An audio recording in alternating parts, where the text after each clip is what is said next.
ಈ ದೇಶವು ನಮ್ಮದು, ಈ ಸಂಸ್ಕೃತಿ ನಮ್ಮದು ಅನ್ನುವಂತಹ ಒಂದು ಭಾವನೆ ವಿಶೇಷವಾಗಿ ನಮಗೆ ಬರಬೇಕು. ಒಂದು ಸಲ ಒಬ್ಬರು ನಮ್ಮ ಹತ್ರ ಮಾತನಾಡ್ತಾ ಹೇಳಿದರು, ತಾವು ದಕ್ಷಿಣ ಭಾರತದವರು ಎಂಬುದಾಗಿ ನಮ್ಮ ಹತ್ರ ಹೇಳಿದರು.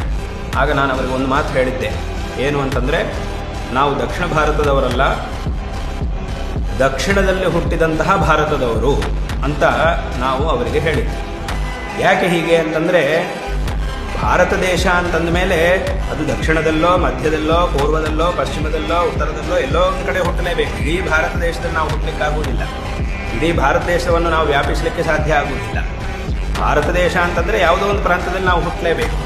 ಆದರೆ ಆ ಒಂದು ಪ್ರಾಂತವು ಮಾತ್ರವೇ ನಮ್ಮದು, ಉಳಿದಿದ್ದು ನಮಗೆ ಸಂಬಂಧ ಇಲ್ಲ, ಏನು ಬೇಕಾದರೂ ಆಗಲಿ ಅನ್ನುವಂತಹ ಭಾವನೆ ಮಾತ್ರ ನಮಗೆ ಬರಬಾರದು. ಹಾಗಾಗಿ ನಾವು ಏನು ಹೇಳಿದ್ವಿ ಅಂತಂದರೆ, ನಾವು ದಕ್ಷಿಣದಲ್ಲಿ ಹುಟ್ಟಿದಂತಹ ಭಾರತದವರು. ದಕ್ಷಿಣದಲ್ಲಿ ಹುಟ್ಟಿದ್ದು ಹೌದು, ದಕ್ಷಿಣದಿಂದ ಬಂದವರು ಹೌದು, ಆದರೆ ನಾವು ಭಾರತದವರು. ಆದ್ದರಿಂದ ಈ ರೀತಿಯಾದಂತಹ ಒಂದು ಭಾವನೆ ಎಲ್ಲರಿಗೂ ಸಹ ವಿಶೇಷವಾಗಿ ಬಂದು ಈ ಒಂದು ಸಂಸ್ಕೃತಿಯನ್ನು ಕಾಪಾಡಿಕೊಳ್ಳುವಂತಹ ಒಂದು ಪ್ರಯತ್ನವನ್ನು ಎಲ್ಲರೂ ಸಹ ವಿಶೇಷವಾಗಿ ಮಾಡಬೇಕು ಎಂಬುದಾಗಿ ಈ ಸಂದರ್ಭದಲ್ಲಿ ಎಲ್ಲರಿಗೂ ಸಹ ಹೇಳಬಯಸ್ತಾ ಇದ್ದೇವೆ.